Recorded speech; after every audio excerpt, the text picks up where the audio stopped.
الحمد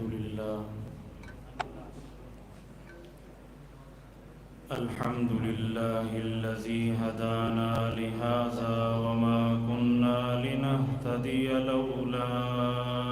أن هدانا الله والصلاة والسلام على سيد الرسل وخاتم الأنبياء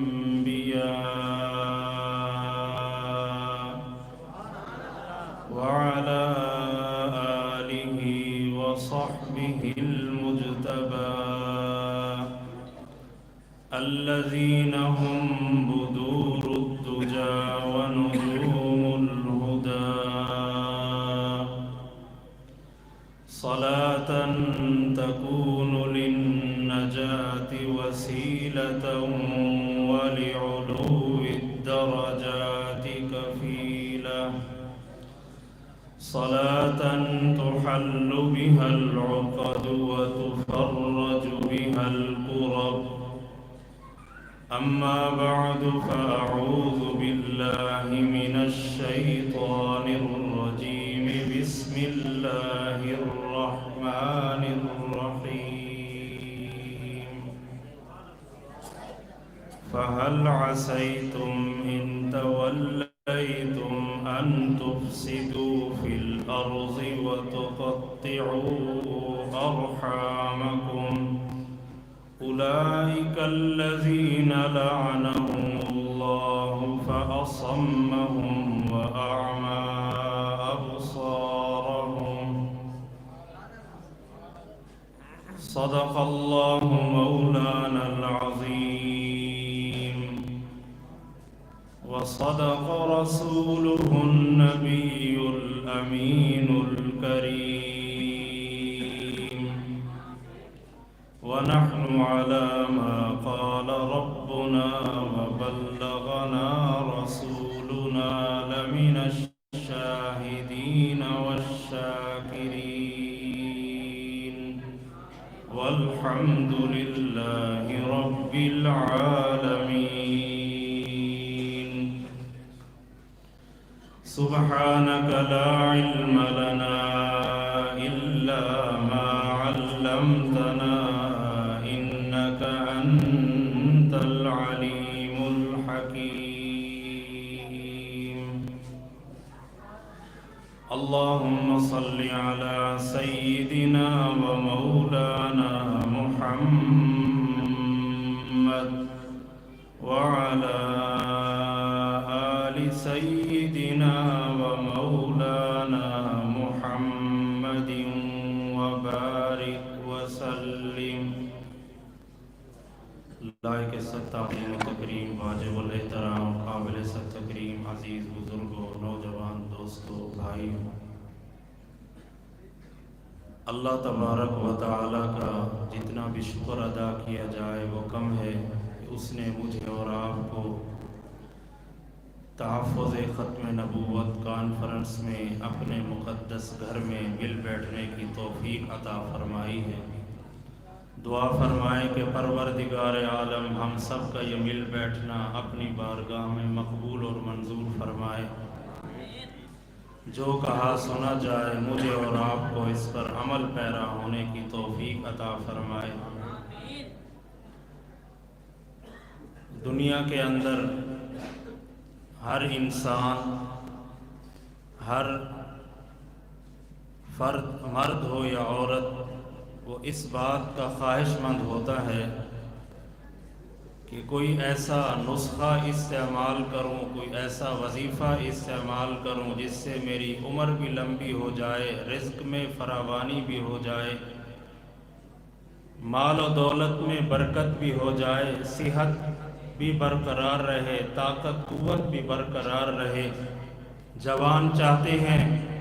ایسا نسخہ استعمال کرتے رہیں کہ ہمیشہ جوان رہیں، کبھی بڑھاپا نہ آئے، کبھی چہرے کے اوپر بڑھاپے کے آثار نہ آئیں، ہر وقت سر پر سیاہ بال رہیں، طاقت اور قوت کے ساتھ رہیں، کبھی بیمار نہ ہوں۔ اس کے لیے ہم کبھی ڈاکٹر کے پاس جاتے ہیں، کبھی حکیم کے پاس جاتے ہیں، کبھی کسی پیر کے پاس جاتے ہیں کہ آپ ہی کوئی وظیفہ بتائیں جس کی وجہ سے میرے رزق میں اضافہ ہو جائے، فراوانی ہو جائے۔ ڈاکٹر صاحب، حکیم صاحب کوئی نسخہ بتائیں کہ میری جوانی ہمیشہ برقرار رہے، میرا چہرہ ہمیشہ شاداب آباد رہے، اس پر بڑھاپے کے آثار نہ آئیں۔ کوئی ایسی دوائی، ایسا نسخہ بتائیں کہ میں ہمیشہ صحت مند رہوں، بیماری میرے قریب نہ آئے۔ ایک تو یہ ہے کہ ہم دنیا کے عام ڈاکٹر، حکیم، طبیب، پیر کے پاس جائیں اور اس سے نسخہ طلب کریں، اور ایک ہے کہ ہم ان سب کو چھوڑ کر جناب محمد الرسول اللہ صلی اللہ علیہ وسلم کے دروازے پر جائیں کہ اللہ کے محبوب آپ ہی کوئی نسخہ ایسا بتلائیں کہ جس کی وجہ سے، جس نسخے کو استعمال کرنے کی وجہ سے میں ہمیشہ صحت مند بھی رہوں، میری عمر بھی دراز ہو جائے، طاقت قوت بھی برقرار رہے، میرے رزق میں فراوانی بھی ہو جائے۔ ہر بندہ اس بات کا خواہش مند ہے، تو اللہ کے محبوب آپ ہی بتلائیں جس کی وجہ سے ہم ہمیشہ زندہ بھی رہیں، لمبی عمر بھی ملے، رزق میں اضافہ بھی ہو، فراوانی بھی ہو۔ اگر اللہ کے محبوب نے نسخہ بتلا دیا، کیا میں اور آپ اس نسخے پر عمل کریں گے یا نہیں کریں گے؟ دنیا کا ڈاکٹر، طبیب، حکیم نسخہ بتلائے، اس کے نسخے میں شک ہو سکتا ہے، غلطی کا احتمال ہو سکتا ہے، لالچ کا احتمال ہو سکتا ہے، پیسے زیادہ لینے کا احتمال ہو سکتا ہے، دھوکے فراڈ کا احتمال بھی ہو سکتا ہے، لیکن جو نسخہ محمد الرسول اللہ صلی اللہ علیہ وسلم بتلا دیں، آپ کے بتلائے ہوئے نسخے میں کبھی بھی شک نہیں کیا جا سکتا۔ آپ نے جو نسخہ بتلایا ہے، جو بندہ بھی اس پر عمل کرے گا اور اللہ اس کی عمر کو دراز بھی فرمائیں گے، رزق میں اضافہ بھی ہوگا، ہمیشہ صحت مند بھی رہے گا۔ تو اللہ کے محبوب آپ بتلائیں۔ تو حدیث مبارکہ میں آتا ہے، حضور اکرم صلی اللہ علیہ وسلم نے ارشاد فرمایا، جو آدمی چاہتا ہے میری عمر لمبی ہو جائے، رزق میں فراوانی ہو جائے،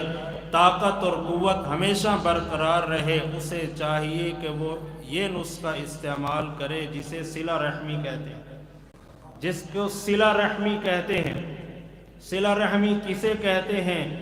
رشتہ داروں کے ساتھ اچھا سلوک کرنا، رشتے ناطے کو ہمیشہ برقرار رکھنا، اسے صلہ رحمی کہتے ہیں۔ رشتہ دار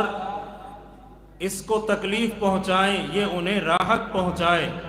وہ اس کو ایذا پہنچائیں، یہ اس پر صبر کرتا رہے، وہ توڑنے کی کوشش کریں، یہ جوڑنے کی کوشش کرے، وہ اس سے دور بھاگیں، یہ ان کے قریب جائے، ان کو اپنے قریب کرے، رشتے ناطے کو برقرار رکھے، اس کو برقرار رکھنے کے جتنے بھی طریقے ہیں وہ استعمال کرے، تو اسے صلہ رحمی کہتے ہیں۔ یہی وہ نسخہ ہے۔ حضرت عبداللہ بن عمر رضی اللہ عنہما ارشاد فرماتے ہیں، جو بندہ بھی صلہ رحمی کرے گا، قسم کھا کر کہتا ہوں کہ اللہ تعالیٰ اس کی عمر بھی لمبی کریں گے، مال میں برکت بھی ہوگی، گھر میں سکون بھی ہوگا۔ تو یہی وہ نسخہ ہے جسے ہم استعمال کرنا چھوڑ چکے ہیں۔ اور عجیب بات آپ کو بتلاؤں، صلہ رحمی کرنا یہ ایسا نسخہ ہے، دنیا کے اندر ہر انسان چاہتا ہے کہ میرا تعلق اللہ سے ہو جائے، اللہ سے تعلق جڑ جائے، اللہ سے قریب ہو جاؤں، اللہ کا قرب مجھے مل جائے، اللہ کا تعلق میرا مضبوط ہو جائے۔ اس کے لیے ہر بندہ کوشش کرتا ہے، اور ایک تو یہ ہے کہ میں خود کوشش کروں، محنت کروں، مجاہدہ کروں، مشقت کروں کہ اللہ کے قریب ہو جاؤں، اور دوسرا یہ ہے ایسا نسخہ استعمال کروں کہ خود اللہ مجھے طلب کرنے والے بن جائیں، خود اللہ مجھے اپنی طرف بلانے والے بن جائیں، خود اللہ مجھ سے جوڑنے والے بن جائیں۔ ایک ہے کہ محبوب محب کے پیچھے پھرتا رہے، در در کی ٹھوکریں کھاتا رہے، اس کے پاس جانے کی، ملنے کی خواہش اور آرزو کرتا رہے، اور ایک ہے کہ محبوب خود فون کر کے بلا لے، تو ان دونوں کے اندر فرق ہے۔ ایک دوست بازار میں مل جائے، میں اسے کہوں کہ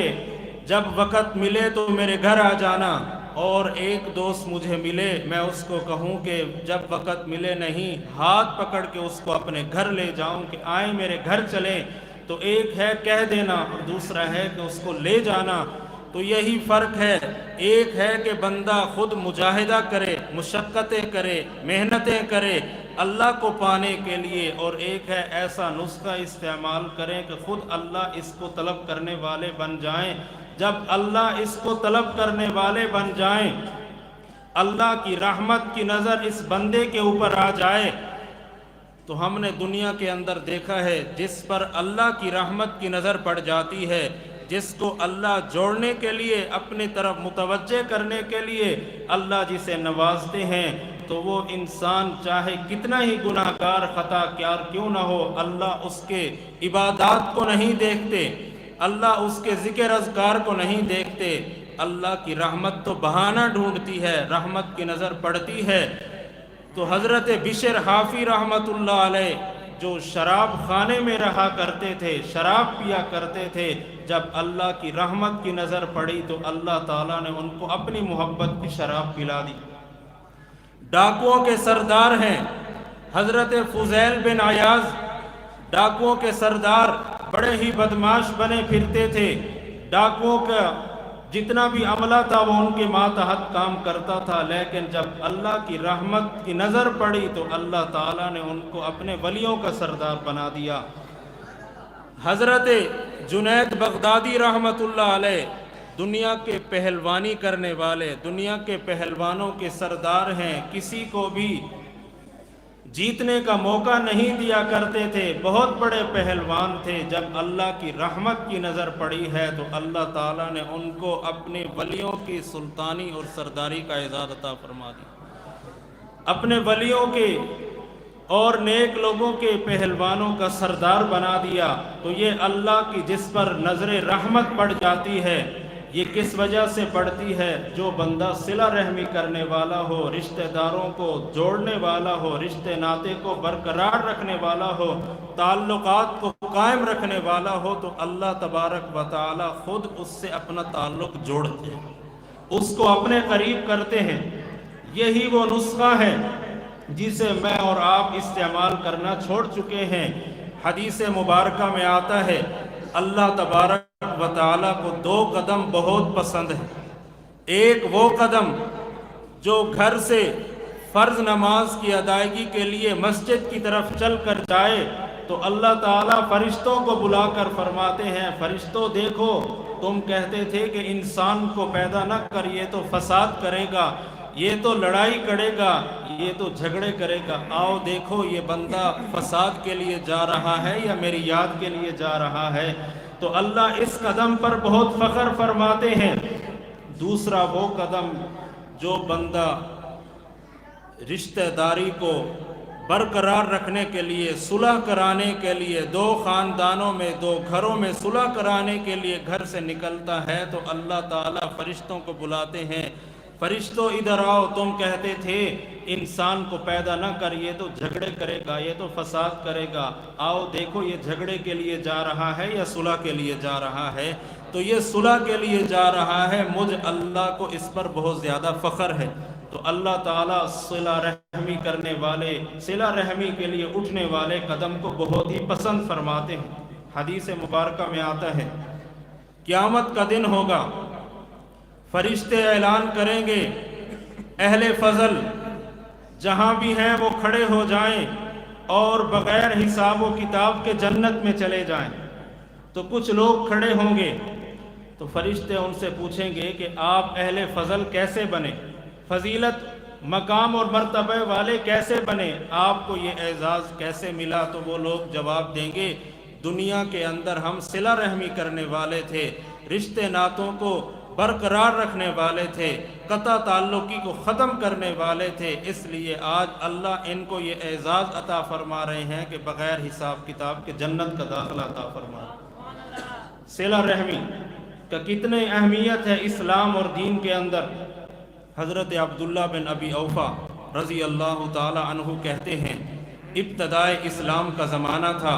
میں حضور اکرم صلی اللہ علیہ وسلم کی خدمت میں حاضر ہوا۔ میں نے پوچھا کہ من انتا، آپ کون ہیں؟ تو حضور علیہ السلام نے فرمایا انا نبی، میں اللہ کا نبی ہوں۔ میں نے پوچھا ما ہوا نبی، نبی کون ہوتے ہیں، نبی کس لیے آتے ہیں؟ تو فرمایا کہ نبی وہ ہوتے ہیں جس کو اللہ تعالیٰ اپنا قاصد بنا کر، اپنا پیغامبر بنا کر دنیا میں بھیجتے ہیں۔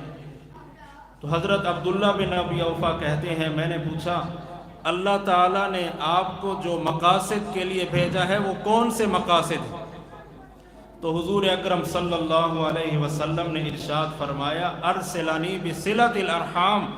اللہ تعالیٰ نے مجھے دنیا میں بھیجا ہے صلہ رحمی کرنے کے لیے، کہ میں صلہ رحمی کے پیغام کو عام کروں، رشتہ داروں کو آپس میں جوڑوں، ان کو ساتھ تعلق قائم کروں۔ تو نبوت کے اہم مقاصد میں سے ایک مقصد صلہ رحمی کرنا،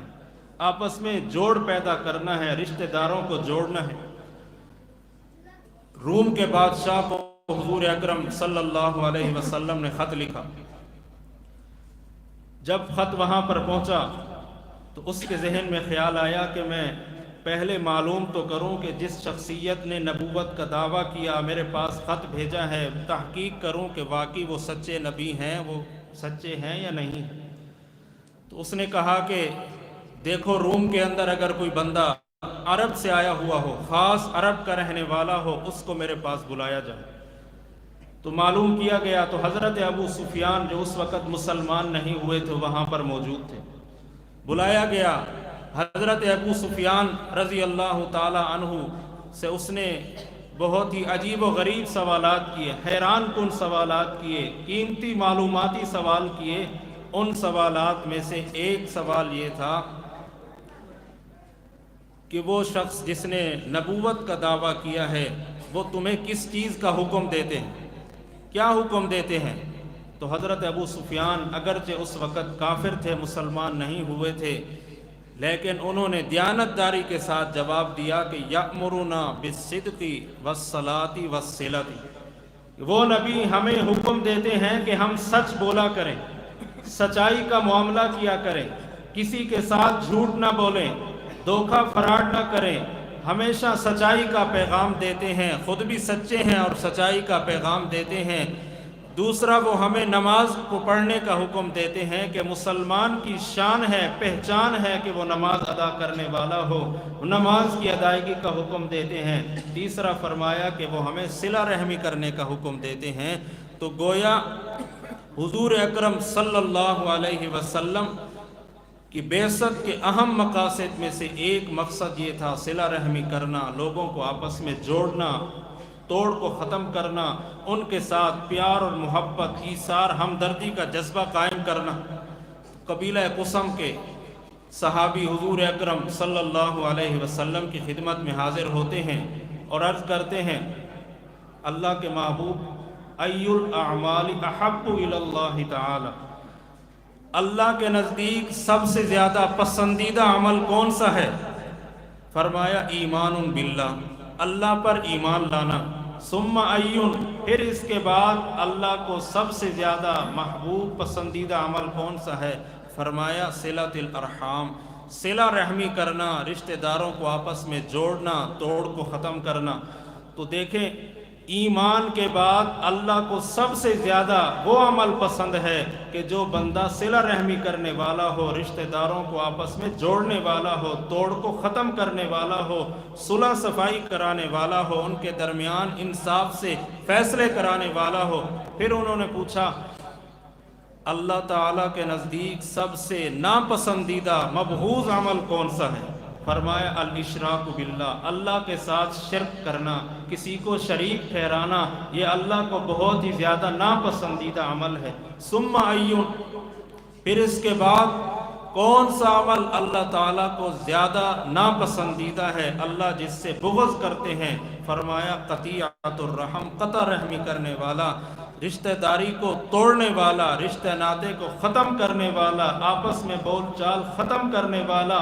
دو خاندانوں کے درمیان لڑائی ڈلوانے والا، ان کے تعلق کو ختم کروانے والا، یہ اللہ کو سب سے زیادہ ناپسندیدہ بندہ ہے۔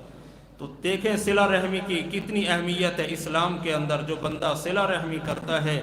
اللہ تعالیٰ اس کی عمر بھی دراز فرماتے ہیں۔ جو بندہ صلہ رحمی کرتا ہے اللہ تعالیٰ خود اس سے اپنا جوڑ پیدا کرتے ہیں، اللہ تعالیٰ خود اس کو اپنے قریب لاتے ہیں، اللہ تعالیٰ اس پر اپنی نظر رحمت فرماتے ہیں۔ اور جو بندہ صلہ رحمی کرتا ہے اللہ کو وہ سب سے زیادہ پسندیدہ بندہ ہے۔ چل پھر تو زمین پر رہا ہے لیکن یہ بندہ اللہ کو بہت ہی زیادہ پسند ہے، اللہ تعالیٰ اس سے بہت ہی زیادہ محبت کرتے ہیں۔ اس کے مقابلے میں قطع رحمی، قطع تعلقی کرنا، قرآن کریم کے اندر بھی سخت وعید آئی ہے کہ جو لوگ قطع تعلقی کرتے ہیں اللہ تعالیٰ نے فرمایا اولئک الذین لعنہم اللہ فاصمہم واعمی ابصارہم، یہ وہ لوگ ہیں جو قطع تعلقی کرتے ہیں، رشتہ داروں کے درمیان نفرت کو پیدا کرتے ہیں، لڑائی ڈلواتے ہیں، ان کے درمیان جدائی کرواتے ہیں۔ تو اللہ خود قرآن میں ارشاد فرما رہے ہیں اولئک الذین لعنہم اللہ، یہی وہ لوگ ہیں دن ہو یا رات ہو اللہ تعالیٰ کی لعنت ان پر برستی رہتی ہے، کیونکہ یہ وہ لوگ ہیں جنہوں نے دو خاندانوں کو آپس میں توڑا ہے۔ تو خاندان کو توڑنے والا، خاندان کو جدا کرنے والا، خاندان میں لڑائی ڈلوانے والا، یہ وہ بندہ ہے جس پر اللہ کی لعنت برستی رہتی ہے۔ یہ اللہ کے نزدیک ملعون اور مبغوض بندہ ہے کیونکہ اس نے اللہ کے پسندیدہ عمل کو ٹھکرایا۔ کتابوں میں عجیب واقعہ لکھا ہے، خراسان کے اندر ایک بزرگ رہا کرتے تھے، بہت ہی نیک و گزار، مکہ مکرمہ کے اندر رہتے تھے، عبادت گزار تھے، بیت اللہ کے اندر نمازیں پڑھا کرتے تھے، عمرے کیا کرتے تھے، طواف کیا کرتے تھے، مقام ابراہیم پر نوافل پڑھا کرتے تھے، زمزم کا پانی پیا کرتے تھے۔ ان کا دن رات اوڑھنا بچھونا اللہ کا گھر تھا، اللہ کے گھر میں رہتے تھے۔ بہت لوگ ان سے محبت بھی کرتے تھے، ان سے اعتقاد بھی رکھتے تھے، ان پر اعتماد بھی کرتے تھے، اپنی امانتیں انہی کے پاس جا کے رکھوایا کرتے تھے۔ بہت نیک آدمی تھے، بہت متقی پرہیزگار انسان تھے، دور دور سے لوگ ان کو پاس آتے دعا کروانے کے لیے کہ ان کی دعا رد نہیں ہوتی، کہ جن کا دن رات بیت اللہ کے اندر گزرے وہ کیسے اس کی دعا رد ہو سکتی ہے۔ بہت نیک انسان تھے۔ کچھ عرصے کے بعد ان کا انتقال ہو گیا، فوت ہو گئے۔ ان کا انتقال جس وقت ہوا تو ایک بندہ وہاں نہیں تھا، وہ کہیں سفر پہ گیا ہوا تھا۔ جب واپس آیا اس کو پتہ چلا کہ فلاں بزرگ تو فوت ہو گئے ہیں، تو اس کو بڑی پریشانی ہوئی، کاش کہ میں اس وقت ہوتا، ان کے جنازے میں شریک ہوتا، اتنا نیک آدمی تھا، متقی پرہیزگار انسان تھا، میں اس کے جنازے میں شریک ہو جاتا۔ اور دل میں سوچنے لگا کہ چلو مرتے وقت تو ان کو نہیں دیکھ سکا، اللہ تعالیٰ خواب میں ہی دیدار کرا دیں، پھر ان سے پوچھوں گا آپ تو اتنے نیک انسان تھے، اللہ تعالیٰ نے جنت میں کون سے اعلیٰ مقام پر آپ کو بھیجا ہے؟ کچھ دنوں کے بعد ان کو خواب میں بزرگوں کی زیارت ہو گئی۔ جب بزرگوں کی زیارت ہوئی تو اس نے پوچھا کہ آپ کو اللہ تعالیٰ نے جنت کے اندر کون سے مقام پر فائز فرمایا ہے کہ آپ تو بڑے متقی پرہیزگار تھے، بیت اللہ کے نمازی تھے، ایک نماز پڑھیں لاکھ کا ثواب ملتا ہے، ایک نیکی کریں لاکھ نیکیوں کا ثواب ملتا ہے، آپ کے تو نامہ اعمال میں خربوں کے حساب سے نیکیاں ہوں گی، کون سا مقام دیا گیا؟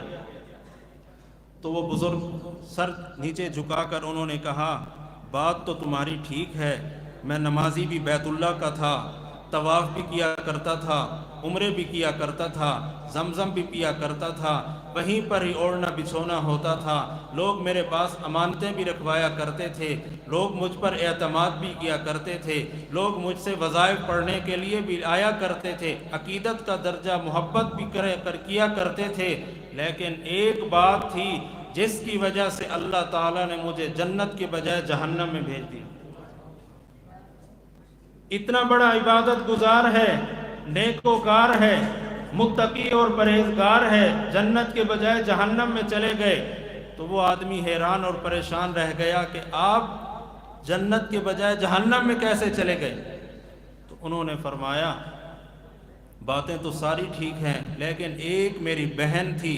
وہ مجھ سے ناراض تھی، میں اس کے ساتھ بولتا چالتا نہیں تھا، میں نے اس کے ساتھ قطع تعلقی کی ہوئی تھی، اس کے گھر آنا جانا نہیں رکھا ہوا تھا، اپنے بچوں کو منع کیا ہوا تھا کہ اس میری بہن کے گھر نہیں جانا، ان کو بھی نہیں آنے دیا کرتا تھا، اسی حالت میں میری موت ہو گئی۔ اللہ تعالیٰ نے مجھے کہا کہ تم نے صلہ رحمی کو ختم کر کے قطع رحمی کی ہے، تمہاری ساری عباداتیں ختم ہیں، لہٰذا اس کو گھسیٹ کر جہنم میں لے جاؤ۔ تو قطع تعلقی کی وجہ سے ساری عبادات بھی ختم، سارے ذکر اذکار بھی ختم، تقوی پرہیزگاری بھی ختم۔ اب ہم اپنا جائزہ لیں، اپنے ماحول کا، اپنے گھر کا جائزہ لیں کہ ہم مسلمان کس حالت میں ہیں۔ جس مسلمان کو بھی ہاتھ لگائیں وہ کسی نہ کسی کے ساتھ قطع تعلقی کیے ہوئے ہوگا، کوئی نہ کوئی بندہ ایسا ہوگا جس کے ساتھ اس نے بول چال ختم کی ہوئی ہوگی۔ پرائے تو پرائے، رشتہ داروں میں بھائی بھائی آپس میں ایک دوسرے کے ساتھ نہیں بولتے، بھائی بہن نہیں بولتی، بہن بہن کے ساتھ نہیں بولتی، باپ بیٹے کے ساتھ نہیں بولتا، بیٹا باپ کے ساتھ نہیں بولتا۔ یہ ایسے مہلک جراثیم اور امراض ہمارے اندر داخل ہو چکے ہیں کہ ہم آپس میں رشتہ دار تو ہیں لیکن ایک دوسرے کی شکل دیکھنا گوارا نہیں کرتے، ایک دوسرے کے گھر جانا گوارا نہیں کرتے، ایک گھر والا دوسرے کو منع کرتا ہے، اور سگے بھائی ایک ہی گھر میں پلنے والے، ایک ہی گود میں دودھ پینے والے، ایک ہی گھر میں رہنے والے، ایک ہی گھر میں کھیلنے کودنے والے جب بڑے ہوتے ہیں، زمین جائیداد کا ایسا مسئلہ آتا ہے کہ وہ دونوں ایک دوسرے کی شکل دیکھنا گوارا نہیں کرتے، قطع تعلقی کیے ہوئے ہیں، جبکہ انہیں معلوم ہونا چاہیے قطع تعلقی کا کتنا وبال ہے۔ اتنا تک ہم جات پہنچتے ہیں کہ بھائی بھائی کے خلاف عدالت میں چلا جاتا ہے، مقدمے بازیاں ہو رہی ہیں اور ہم کیس لڑ رہے ہیں۔ اور ایک عجیب واقعہ لکھا ہوا ہے کہ ایک آدمی فوت ہو گیا، اس کے 2 بیٹے تھے، جب جائیداد تقسیم ہونے لگی تو زمین کے اندر پاؤں رکھنے کی، چلنے کی جو جگہ ہوتی ہے وہاں پر ایک درخت تھا۔ اب ایک بھائی نے کہا کہ یہ درخت میری زمین میں ہے، دوسرے نے کہا نہیں یہ درخت میری زمین میں، اسی پر لڑائی ہو۔ ہم بھی آج کل ایسا ہی کرتے ہیں، یہ راستہ میرا ہے، اس راستے پر کسی نے نہیں جانا، جو جائے گا تو میں کلہاڑا لے کے آ جاؤں گا، لڑائی ہوگی، جھگڑے ہوں گے، خون خرابہ ہو جاتا ہے، گولیاں چل جاتی ہیں، عدالتوں میں مسئلے چلے جاتے ہیں۔ انہوں نے کہا کہ یہ درخت، ایک نے کہا میرا ہے، دوسرے نے کہا میرا ہے۔ اب یہ لڑنے کے لیے عدالت میں چلے گئے۔ اب جو بندہ عدالت میں چلا جائے اور وہاں پر فیصلے ہو رہے ہیں، اس نے بھی زمین بیچنا شروع کر دی، اس نے بھی زمین بیچنا شروع کر دی، اس کے بھی پیسہ خرچ ہو رہا ہے، اس کا بھی پیسہ خرچ ہو رہا ہے۔ جب دونوں کے ہاں زمینیں ختم ہو گئیں، جائیدادیں ختم ہو گئیں، پیسہ ختم ہو گیا، سب کچھ ختم ہو گیا، اب یہ پہلے کی طرح کنگال ہو گئے، تب عدالت نے فیصلہ دیا کہ آدھا درخت وہ لے جائے، آدھا یہ لے جائے۔ اب آدھا آدھا درخت ہی ملا ہے، زمین ساری گئی۔ یہ کس وجہ سے ہے؟ حرص کی وجہ سے، لالچ کی وجہ سے، قطع تعلقی کی وجہ سے۔ اگر ایک بھائی قربانی دے دیتا تو اس کی زمین تو نہ جاتی، اس کی جائیداد تو نہ جاتی۔ بھائی بھائی کے ساتھ لڑے ہوئے ہیں اور جائیداد کے اندر ہم ایک دوسرے سے بولنا گوارا نہیں کرتے، ایک دوسرے کو دیکھنا گوارا نہیں کرتے، اور ہم مزے سے زندگی گزار رہے ہیں، نمازیں بھی پڑھ رہے ہیں، عبادات بھی کر رہے ہیں، اور قطع تعلقی بھی کی ہوئی ہے، رشتہ ناطے کو بھی ختم کیا ہوا ہے۔ حدیث مبارکہ میں آتا ہے شب قدر کے اندر، لیلۃ القدر کی رات میں اللہ تبارک و تعالی تمام انسانوں کی مغفرت اور بخشش کا اعلان فرما دیتے ہیں۔ ایک بندہ ایسا ہے کہ اس رات بھی اس کی مغفرت نہیں ہوتی، وہ بندہ ہے قطع تعلقی کرنے والا۔ اب بتائیں جس بندے کی مغفرت شب قدر میں نہ ہو سکی کب ہوگی؟ اس کی مغفرت کس وقت ہوگی؟ اور ہم اسی بھول میں لگے ہوئے ہیں کہ میں تو بڑا عبادت گزار ہوں، اور قطع تعلقی بھی کی ہوئی ہے، رشتے ناطے بھی ختم کیے ہوئے ہیں۔ حدیث کے اندر تو اجنبی آدمی کے ساتھ، جس کو ہم پہچانتے نہیں، جس کو ہم جانتے نہیں، جس کے ساتھ ہمارا تعلق نہیں ہے، اس اجنبی آدمی کے ساتھ بھی بول چال ختم کرنے سے منع کیا گیا ہے۔ لا يحل للمؤمن ان يهجر اخاه فوق 3 لیال، 3 رات 3 دن سے زیادہ اگر کوئی بندہ اپنے مسلمان بھائی کے ساتھ، مومن بھائی کے ساتھ بول چال چھوڑ دے، قطع تعلق ہی کر دے، تو اللہ کے محبوب فرماتے ہیں کہ یہ بندہ مومن نہیں ہو سکتا۔ اور ہم تو سال ہر سال گزر گئے ہیں، گھروں میں نہیں جاتے، ایک دوسرے کے بعد جانا گوارا نہیں کرتے۔ اب تو یہ موبائل فون آ گیا ہے، اس کی وجہ سے اب ہم تو ایک دوسرے کو ملنا بھی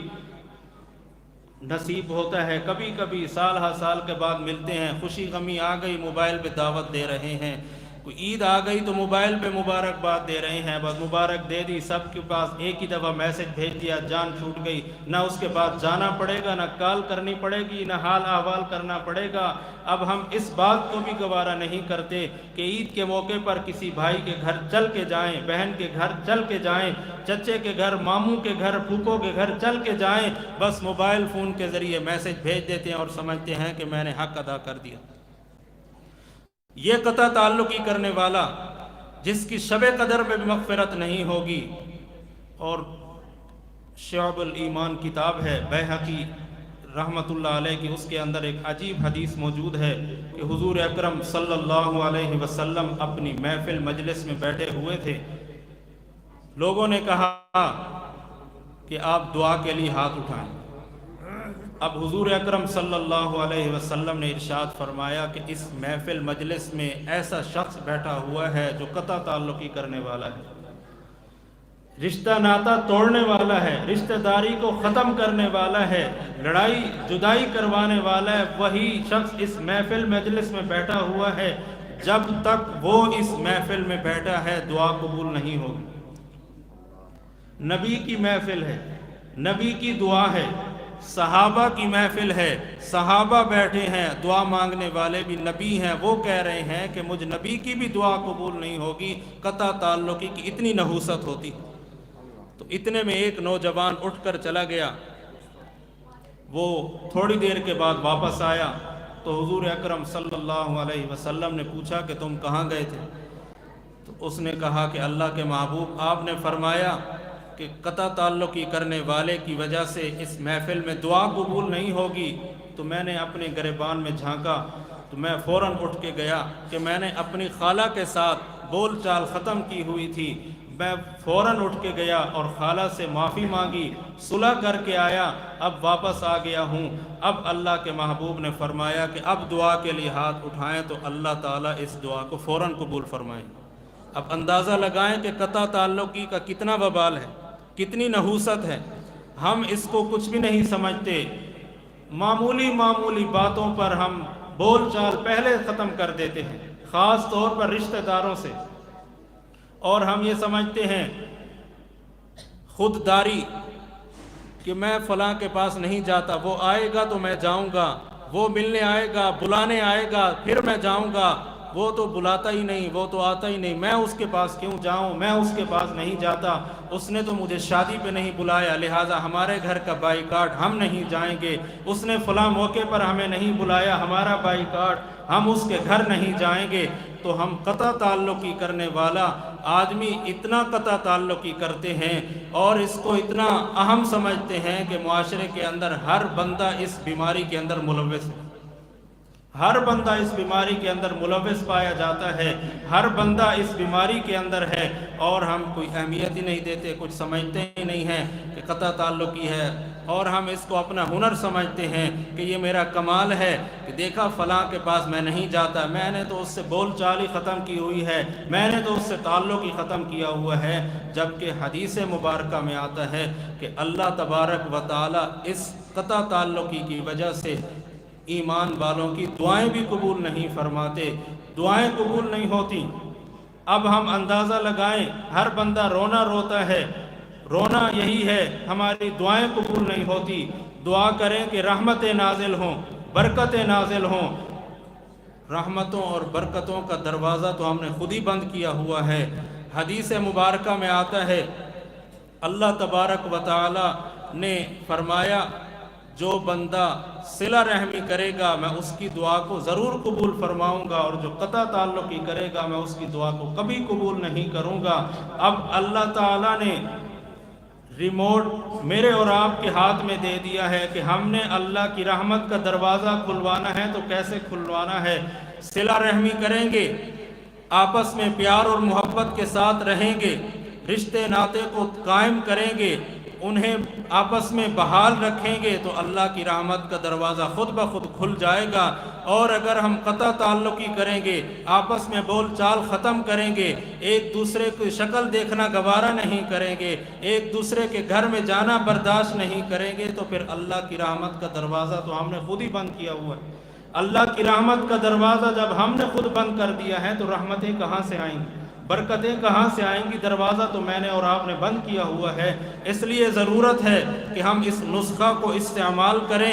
تاکہ مسلمانوں پر رحمت کا دروازہ کھل جائے، برکتوں کا دروازہ کھل جائے، اللہ کی خوشیوں کا دروازہ کھل جائے، اللہ کی رضا کا دروازہ کھل جائے، اور مسلمان پہلے کی طرح باعزت اور عظمت وقار والے بن جائیں۔ تو سارے وعدہ کرتے ہیں نا، صلہ رحمی کو عام کریں گے، آپس میں رشتہ داری کو برقرار رکھیں گے، لڑائی ختم کروائیں گے، صلح کروائیں گے۔ صلح کروانے والا اللہ کو بہت ہی زیادہ پسندیدہ بندہ ہے۔ جب گھر سے نکلتا ہے، جب تک صلح کروا کے واپس نہیں آتا، اللہ فرشتوں کے سامنے فخر فرماتے رہتے ہیں۔ تو اللہ کے فخر کا سبب باعث بننا چاہتے ہیں یا نہیں بننا چاہتے؟ صلہ رحمی کو عام کریں، صلہ رحمی کو جتنا ہو سکے عام کریں۔ اور یہ بھی عجیب بات ہے، میرے اور آپ کے ذہن کے اندر یہ آتا ہے کہ میں تو بڑا آدمی ہوں، فلاں سے میں معافی مانگنے کیسے جاؤں؟ میری شان میں کمی آ جائے گی، میں تو چودھری، نواب، وڈیرا، مولوی، علامہ، پیر، شیخ الحدیث، محتمم، میں تو بڑا آدمی ہوں، اب میں چھوٹے آدمی کے ہاں جاؤں اور اس کو کہوں کہ مجھے معاف کر دو، میں اس سے پہلے نہ مر جاؤں گا؟ میری شان میں کمی آ جائے گی، میری اہمیت ختم ہو جائے گی، لوگ کیا کہیں گے کہ اتنا بڑا ہو کر عام آدمی سے معافی مانگ رہا ہے، عام آدمی کے سامنے ہاتھ پھیلائے ہوا ہے۔ تو اللہ تبارک و تعالیٰ کے حبیب جناب محمد الرسول اللہ صلی اللہ علیہ وسلم نے ارشاد فرمایا، جو بندہ حق پر ہو، کہیں لڑائی جھگڑا ہو جائے، حق پر ہو، اسے پتہ ہے کہ میں حق پر ہوں، میرا مخالف وہ باطل پر ہے، وہ غلطی پر ہے، میں حق پر ہوں، میں سچا ہوں، لیکن میرے اس آگے آنے کی وجہ سے لڑائی جھگڑا اور بڑھے گا، ناچاکیاں ہوگی، بول چال ختم ہوگی، تو اس لڑائی جھگڑے فساد کو دیکھتے ہوئے حق پر ہوتے ہوئے پیچھے ہٹ جائے۔ پرلا بندہ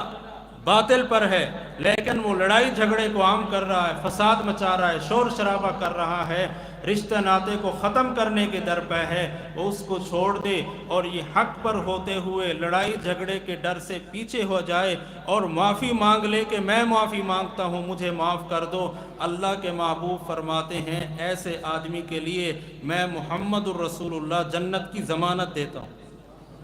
تو اب جس بندے کو خود اللہ کے محبوب جنت کی ضمانت دے دیں، اس سے بڑا جنتی کون ہو سکتا ہے؟ اس سے بڑا جنت کو پانے والا کون ہو سکتا ہے؟ اس لیے ضرورت اس بات کی ہے میں اور آپ بھی اسی پیغام کو عام کریں، صلہ رحمی کو عام کریں جتنا بھی ہو سکے۔ سب سے پہلا مخاطب میں خود ہوں،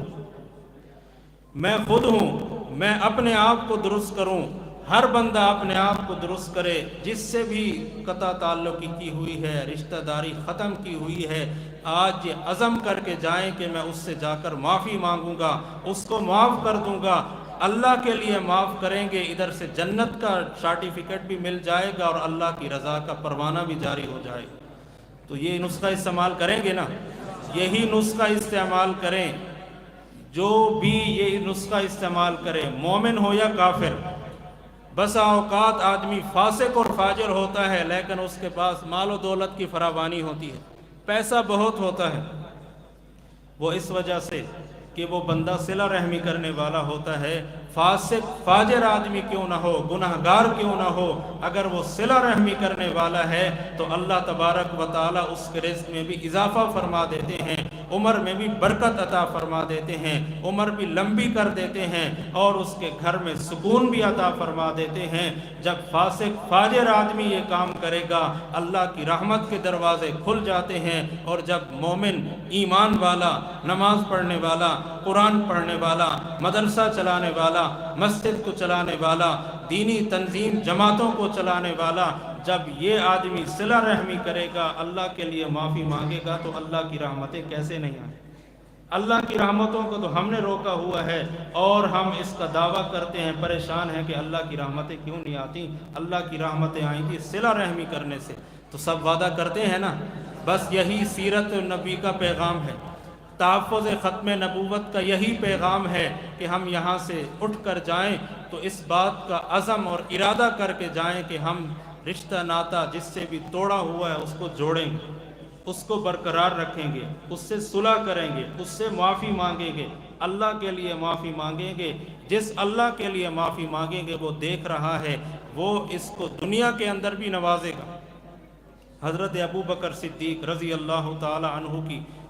آخری بات عرض کر کے اجازت چاہتا ہوں۔ حضرت ابو بکر صدیق رضی اللہ تعالی عنہ ارشاد فرماتے ہیں، اور یہ فرماتے ہوئے کہتے ہیں کہ یہ پتھر پر لکیر ہے، پتھر پر، لوہے پر لکیر ہے، پکی بات ہے، جو بندہ بھی صلہ رحمی کرے گا اللہ تبارک و تعالی اس کی عمر کو بھی لمبا کریں گے، اس کے رزق میں فراوانی بھی کریں گے، اور اس کے گھر میں سکون بھی عطا کریں گے۔ اور جو بندہ قطع تعلقی کرے گا، رشتہ داری کو توڑے گا، رشتہ ناتا ختم کرے گا، آپس میں لڑائی جھگڑے کروائے گا، جدائیاں ڈلوائے گا، تو حضرت ابو بکر صدیق فرماتے ہیں کہ یہ مرنے سے پہلے دنیا میں اس کا انجام دیکھ کے جائے گا، انجام بد، انجام برا دنیا میں ہی دیکھ کے پھر اس کو موت آئے گی، اس سے پہلے موت نہیں آئے گی، کیونکہ اس نے اللہ کے پسندیدہ عمل کو ٹھکرایا ہے اور ناپسندیدہ کام کو اختیار کیا ہے۔ جب تک اللہ اس کو نشان عبرت نہیں بنائیں گے، لوگوں کے لیے نمونہ عبرت نہیں بنائیں گے، اس وقت تک اس کو موت نہیں دیں گے۔ تو کون بندہ چاہتا ہے کہ میں مرتے وقت بدنامی والی موت لے کر جاؤں؟ کوئی چاہتا ہے؟ ہر بندہ چاہتا ہے کہ میں دنیا سے جاؤں تو عزت والی موت ہو، ہر بندہ میری عزت کرنے والا ہو، احترام کرنے والا ہو۔ یہ عزت، عظمت، احترام کیسے ملے گی؟ جب ہم صلہ رحمی کریں، رشتہ داری کو آپس میں برقرار رکھیں گے، اس کو آپس میں قائم کریں گے۔ تو عزم کرتے ہیں نا، تو ہاتھ کھڑے کر کے وعدہ کریں، اللہ تبارک و تعالی جو کہا سنا مجھے اور آپ کو اس پر عمل پیرا ہونے کی توفیق عطا فرمائے، مرتے دم تک صلہ رحمی کا جذبہ میرے اور آپ کے دل میں پیدا فرمائے، اور قطع تعلقی کی جتنا وبال ہے، جتنی نحوستیں ہیں، اللہ تعالیٰ مجھے اور آپ کو مرتے دم تک اس سے دور فرمائے اور محفوظ فرمائے۔ وآخر